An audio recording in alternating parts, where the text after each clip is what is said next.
দইওয়ালা, মিষ্টি দই, মিষ্টি দই। তুমি অন করে ডাকছো কেন চোদনা? দই কিনবে নাকি মারা?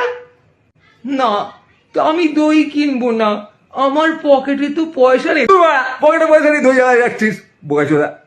না, আমাকে সুধা চুদবে বলেছিল, তারপর রাজার বিছানায় সুধাকে একদিন আমি জানলা দিয়ে দেখি। কি?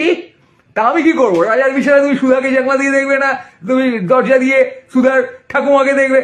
এই দই কিনবে না তো আমার বেলা বইয়ে দাও কেন বোকা চোদা? তোমার বেলা কোন দিকে বয়ে যায়? উই সালা, চোদনাটা আবার কবিতা আছে কিন্তু, আমার তো বেশ ভালো লাগছে শুনতে।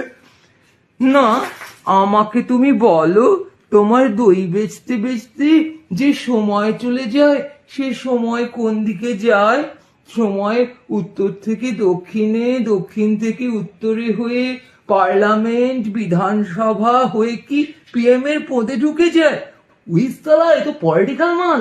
দইওয়ালা কোথায়? দই দই, ও দইওয়ালা।